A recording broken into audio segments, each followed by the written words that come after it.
Hola, buen día para todos. Hoy estudiaremos los acontecimientos finales de la tierra. Leemos para memorizar Proverbios capítulo 23, versículo 23. Compra la verdad y no la vendas. Adquiere sabiduría, disciplina e inteligencia. El propósito de la vida, la muerte, la resurrección y el ministerio de Cristo en el santuario celestial es llevarnos a casa, que es lo que Jesús más quiere. Se aproxima una tormenta de implacable furor. ¿Estamos preparados para hacerle frente? Los mensajes proféticos de Daniel y Apocalipsis son instrucciones divinas para ayudarnos a atravesar las tormentas de la vida en el tiempo del fin y sentir el cálido abrazo de un Salvador amoroso. Lealtad a Dios y a su palabra. Juan 8:32 dice: y conoceréis la verdad y la verdad os hará libres. A lo largo de los siglos el gran conflicto ha sido una batalla entre la verdad y el error. Satanás es un mentiroso y el padre de la mentira. Juan capítulo 8 versículo 44. Jesús es el autor de toda la verdad. Él declaró: yo soy el camino, la verdad y la vida. Juan 14:6. La verdad que nos libra de los engaños de Satanás se encuentra en la palabra de Dios. La Biblia desenmascara la estrategia de Satanás y revela los planes de Dios. La Escritura es una lámpara para nuestros pies. El salmista declara: la explicación de las palabras ilumina, la inteligencia a los sencillos. Y añade: toda su palabra es verdad. No hemos seguido fábulas ingeniosas. Las profecías de la palabra de Dios iluminan el camino que tenemos por delante. Nos ayudan a distinguir la verdad del error. Sin la Biblia, quedaríamos librados a los caprichos de la opinión humana y caeríamos fácilmente en el engaño. Al pueblo de Dios se le dirige a las Escrituras como su salvaguardia contra las influencias de los falsos maestros y el poder engañoso de los espíritus de las tinieblas. Satanás emplea todo artificio posible para impedir que los hombres obtengan un conocimiento de la Biblia, pues su claro lenguaje revela sus engaños. El último gran engaño se desplegará pronto ante nosotros. El anticristo va a efectuar ante nuestras vistas sus obras maravillosas. Las falsificaciones se asemejarán tanto a la realidad que será imposible distinguirlas sin el auxilio de las Santas Escrituras. Solo los que hayan fortalecido su mente con las verdades de la Biblia podrán resistir en el último gran conflicto. Toda alma ha de pasar por la prueba decisiva. Obedecerán a Dios antes que a los hombres. La hora crítica se acerca. ¿Hemos asentado los pies en la roca de la inmutable palabra de Dios? ¿Estamos preparados para defender firmemente los mandamientos de Dios y la fe de Jesús? Son preguntas que debemos hacernos para reflexionar. Sellados para el cielo. En la crisis venidera relativa a la adoración, el pueblo fiel de Dios no cederá a las presiones mundanas. Estará sellado por el Espíritu Santo y no podrá ser movido en la antigüedad. Los sellos certificaban la autenticidad de los documentos oficiales. Eran una marca distintiva y personalizada, puesto que el conflicto final se centra en la adoración y en la autoridad de Dios revelada en su ley. Cabría esperar que el sello de Dios estuviera incrustado en su ley. Cuando vamos a Éxodo capítulo 20 versículo 8 al 11, que habla del día de reposo, el santo sábado, ¿qué elementos de un sello contiene el mandamiento del sábado? Aquí tenemos tres elementos de un sello auténtico. Número 1, el nombre de quien pertenece el sello, el Señor tu Dios. Número 2, su título, el Señor hizo, el Creador. Número 3, su territorio, el cielo y la tierra y el mar y todo lo que contienen. La Biblia a veces llama sello a una señal. Las dos palabras son intercambiables, como señal o sello de Dios en el corazón de la ley de Dios. El sábado está en el centro del conflicto final sobre la adoración. ¿Dónde se reciben el sello de Dios y la marca de la bestia? ¿Por qué crees que hay diferencia? El sello de Dios se coloca en la frente. La frente es un símbolo de la mente y representa una decisión consciente. La marca de la bestia se recibe en la frente o en la mano, lo que indica que la gente está intelectualmente convencida y qué decisión propia acepta las mentiras de Satanás, o bien se conforma a la falsa adoración para evitar ser asesinado. El diablo odia a los que obedecen a Dios. El gran conflicto llega a su punto culminante cuando el dragón Satanás declara la guerra al remanente creyente que guarda los mandamientos de Dios y la fe de Jesús. Ellos se mantienen firmes en su lealtad a Cristo, a quien adoramos. En los últimos días el gran conflicto en torno a la adoración se desplegará de una manera dramática. ¿Adoramos al Creador o adoramos a la bestia y a su imagen? No hay término medio. El primer ángel de Apocalipsis 14 insta a los hombres y mujeres a adorar al que hizo el cielo y la tierra, el mar y las fuentes de las aguas. Como apoyo adicional a este llamado celestial, el tercer ángel revela las terribles consecuencias de adorar a la bestia. Beberán del vino de la ira de Dios, vaciado puro en la copa de su ira. En cambio, los que adoran al Creador guardan los mandamientos de Dios y la fe de Jesús. La creación es la base de la verdadera adoración. Puesto que Dios es quien creó todas las cosas, Satanás odia al Creador y ha intentado por medio de poderes terrenales cambiar el sábado, el monumento conmemorativo de la creación. El conflicto venidero sobre la ley de Dios se centra en la autoridad. Si Satanás puede erradicar la autoridad del sábado, declarará que su autoridad es mayor que la autoridad de Dios. Para lograr esto, Satanás intentará convencer o coaccionar al mundo entero para que acepte un día de reposo falso.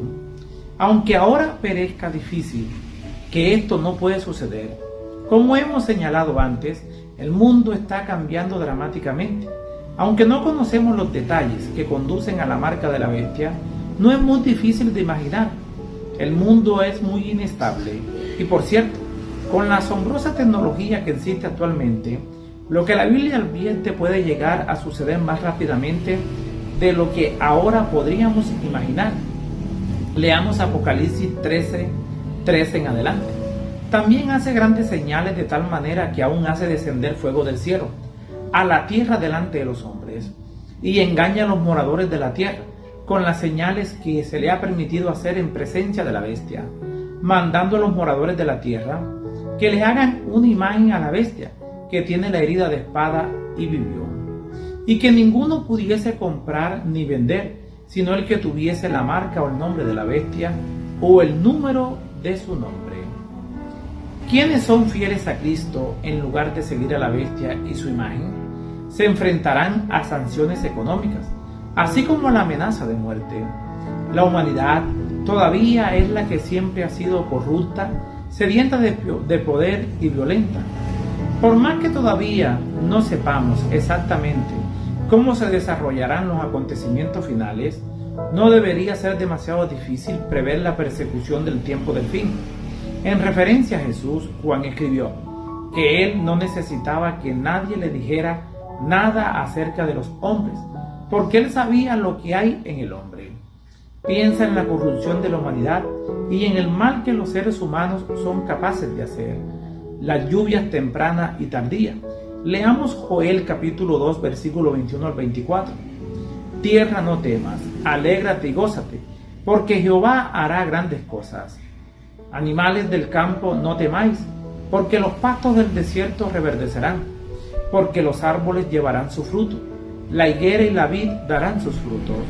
Vosotros también, hijos de Sión, alegraos y gozaos en Jehová vuestro Dios, porque os ha dado la primera lluvia a su tiempo, y hará descender sobre vosotros lluvia temprana y tardía como al principio.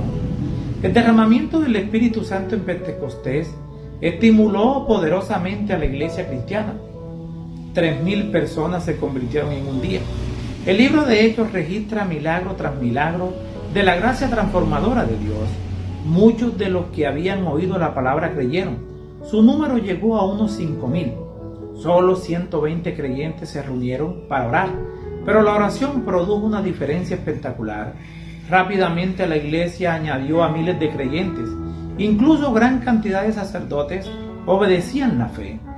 Cuando los discípulos fueron ferozmente perseguidos en Jerusalén, iban por todas partes anunciando el Evangelio. Se erigieron iglesias por toda Judea, Samaria y Galilea. Tras su conversión, el apóstol Pablo proclamó a Cristo por todo el mundo mediterráneo. En Tesalónica, algunos judíos contrarios al Evangelio hicieron esta asombrosa declaración: esos que han trastornado el mundo entero han venido también aquí. Hechos capítulo 17, versículo 6. Mediante el poder del Espíritu Santo, los discípulos alcanzaron el mundo entonces conocido en un tiempo relativamente corto. La predicción de Joel sobre la lluvia temprana se cumplió en Pentecostés, pero la lluvia tardía será derramada con mayor poder para preparar la cosecha final de la tierra. Oseas capítulo 6, versículo 3 dice: y proseguiremos en conocer a Jehová, como el alba está dispuesta a su salida. Vendrá a nosotros como la lluvia tardía y temprana a la tierra. Los términos lluvia temprana y tardía están tomados del ciclo de cosecha en Israel. La lluvia temprana caía en el otoño para germinar la semilla. La lluvia tardía caía en primavera para madurar la cosecha. Esto describe la obra del Espíritu Santo para la proclamación del Evangelio. Así como la lluvia temprana fue dada en tiempo de efusión del Espíritu Santo al principio del ministerio evangélico para hacer crecer la preciosa semilla, así la lluvia tardía será dada al final de dicho ministerio para hacer madurar la cosecha. El fuerte clamor. Habacuc capítulo 2, versículo 14. Porque la tierra será llena del conocimiento de la gloria de Jehová, como las aguas cubren el mar. El ángel que anuncia la caída de Babilonia tiene gran poder, al igual que los ángeles de Apocalipsis 14. Este ángel representa a mensajeros humanos. Este ángel revela la gloria de Dios tan perfectamente que ilumina toda la tierra. La palabra griega para autoridad o poder a menudo se refiere al triunfo de Cristo sobre los principados y potestades del infierno. Jesús utiliza esta palabra en el Evangelio de Mateo en armonía con la misión encomendada a sus discípulos en Mateo capítulo 10, versículo 1. Jesús otorga autoridad a sus discípulos sobre los principados y potestades del infierno. Los envía con el poder divino para salir victoriosos en la batalla entre el bien y el mal. En Mateo 28, una vez más, los envía con toda autoridad en el cielo y en la tierra para que vayan a todas las naciones y hagan discípulos. Mateo capítulo 28, versículos 18 y 19. La iglesia del Nuevo Testamento, henchida del poder del Espíritu Santo y con la autoridad de Cristo vivo, que en su vida y en su muerte triunfó sobre los principados y potestades del infierno, iluminó la tierra con la gloria de Dios. En pocos años, los discípulos proclamaron el Evangelio al mundo entonces conocidos. Colosenses capítulo 1, versículo 23. En el tiempo del fin, el Espíritu Santo se derramará con poder sin precedentes y el Evangelio se extenderá rápidamente hasta los confines de la tierra. Miles se convertirán en un día y la gracia de Dios y la verdad impactarán a todo el planeta. De esta manera, el mundo será advertido y el Evangelio y la esperanza que éste ofrece se extenderá por todo el mundo. La gran obra del Evangelio no terminará con menor manifestación del poder de Dios que la que señaló su comienzo. Las profecías que se cumplieron en el derramamiento de la lluvia temprana al principio de la obra del Evangelio deben volverse a cumplir en tiempo de la lluvia tardía, al fin de dicha obra. Siervos de Dios, con semblantes iluminados y resplandecientes de santa consagración, se apresurarán de lugar en lugar para proclamar el mensaje del cielo. Miles de voces darán la advertencia por toda la tierra. Se realizarán milagros, los enfermos sanarán, y signos y prodigios seguirán a los creyentes. Les habló Flavio Martínez. Que la paz de Dios les acompañe en este día.